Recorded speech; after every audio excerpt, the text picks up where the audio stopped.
Good afternoon, everybody. Uneducated Economist here. So I was asked to do a video kind of giving my opinion about what's happening now in the banking system.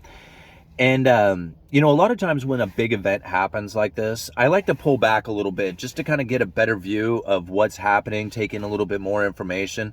A lot of times we kind of jump the gun on some of the information that comes in and then only turns out that it's misinformation or something like that.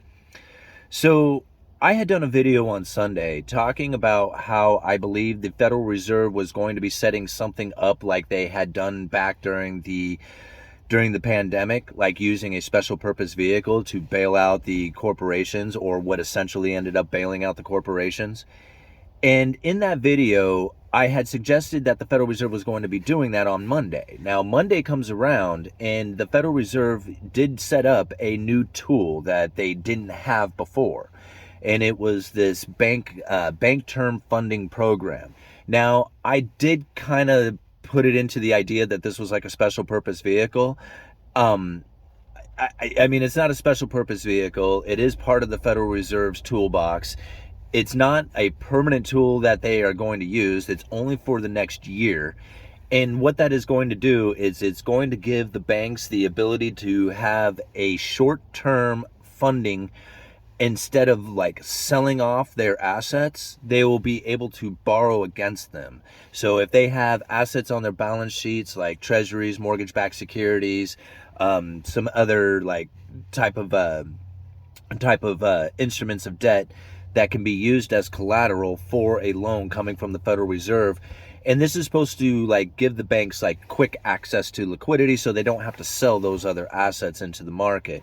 And I guess the idea behind it is to prevent the bank runs, to prevent a bunch of selling from taking place, and instead like encourage more borrowing or more liquidity or whatever out there.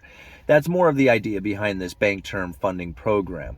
Now, the other thing that I'm finding really interesting out there is that the FDIC is now guaranteeing, like, the government has basically stepped up and said, okay, all deposits, no matter how big they are going to be covered, right? Now, this is exactly the opposite of capitalism. So when somebody is out there saying, hey, we got capitalism to blame, this little move right here is completely outside of the idea of capitalists, right? This is straight up a socialist move. I mean, this is the government stepping in and saving private entities, right? Now, it should be a lesson for people to be careful with their money and where they are putting it, right? Now, people have asked me many times in the past, are you afraid, or are you worried, or are you keeping your money in the bank? And my answer to this one is, yes, I am keeping my money in the bank. Am I afraid? Not really. Should I be? Probably. Why am I not afraid? Because I believe the Federal Reserve and the government is going to do exactly what they did. Now, it is a lifeboat, and it's kind of like saying, hey, man, how do you plan on getting to shore? And I'm like, well, I'm going to use that lifeboat right there, right? As my plan? Yeah, that's my plan, because that's what the Federal Reserve's plan is. And if it's their plan, it's no longer a lifeboat, but a useful tool, right? And this is what the Federal Reserve is doing. This is going to be a sovereign corporate debt crisis. It's going to get huge. It's going to get massive. And if you don't think that the Federal Reserve is planning for this, you're wrong. They have tools that they have not shown us yet.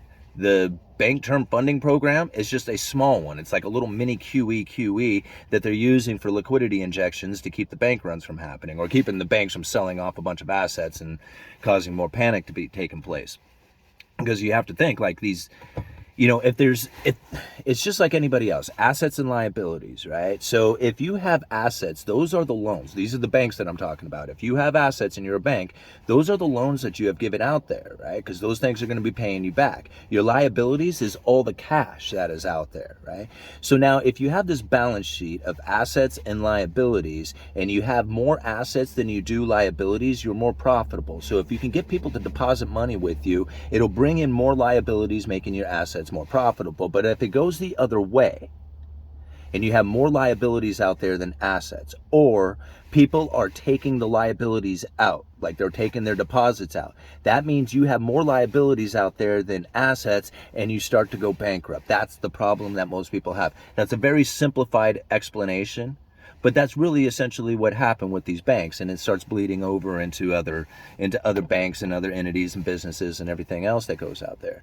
So when this bank gets absorbed, pretty much what they're going to do is find a bank that has, or many banks that has, better balance sheets that can absorb the assets off these balance sheets, off the big banks, and deal with the fact that the liabilities are now, offsetting or depleted from the balance sheet on these big banks.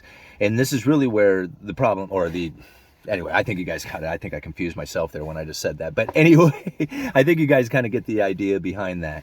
And so as we go forward with the Federal Reserve and the lifting of interest rates, this is going to continue because those assets that are sitting on those balance sheets, they're tied to the interest rates. As the yields rise, the prices fall.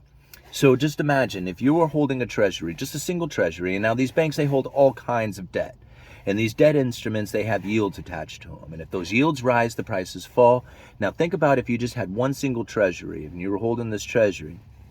And if this treasury has a yield attached to it and the yield begins to rise and that price falls, what you'll be able to sell that treasury for is less than what you had paid for it, or could be less than what you had paid for it, because the prices do fluctuate. Just because you have purchased a bond doesn't necessarily mean that you are going to be able to sell it for what you paid for it. Sometimes you can sell it for more. If the yields fall really dramatically like they had been for years, then the prices on those bonds rise. You'll be able to sell it for a profit before it even matures. You won't even care about what it pays. You're just thinking, man, I can buy this thing and speculate on the idea that the yields are going to fall and I'll be able to sell it for a profit into the future. So when you're holding these bonds, this is kind of the idea behind it. Well, if the yields begin to rise and the prices begin to fall, well, then you have to hold on to that bond till maturity in order to get the principal payment plus the yield out of it, plus the coupon payments. And if you need to sell those assets, those bonds, you're going to end up taking a loss if the yields are higher and the prices have fallen. Or even worse, if all those assets that are sitting on your balance sheet lose value to it and it offsets your liabilities, and now you have more liabilities than assets, again, you start to go into issues as far as, being solvent. So I know it's really confusing, and I tried to make that simple, but it's not a simple thing that's taken place. And this is going to happen more. Like, we're finding more banks getting hit right now. You're going to find Federal Reserve stepping up with more tools. You're going to find the government stepping in with, these obscure ideas like, bailing out every single person, insuring their deposits of every single person inside of this bank to make sure that the confidence stays there. These are the lifeboats, and they know it's coming. Like, there's no way that the government or the Federal Reserve is going to be shocked by what's coming here. Because if the Federal Reserve is shocked by this event, then they have not been watching the Uneducated Economist or all the rest of the YouTubers out there who have been talking about a sovereign and corporate debt crisis that's on its way. So they're preparing for it. Like, what they're going to do, I don't know exactly, but they're going to introduce tools like this PTFP, banking term funding program. So anyway, that thing is going to last for a year. That's another thing. That's going on for 1 year. And here's something that interesting I thought about it. So it's like a 2-year program if you really think about it. It's going to go for a year, the PTFP, as far as being able to borrow money. And then it's going to take like another year before all that loans are paid back, if loans are taken out all the way to the end of the year, as far as what the program is available for. And then as far as who knows what's going to be like then, and if those loans can, if that extends the program or if they just make it a permanent tool within the Federal Reserve system. These are the changes. These happen quick, right? And this is what we keep an eye on. Uneducated Economist. You guys let me know.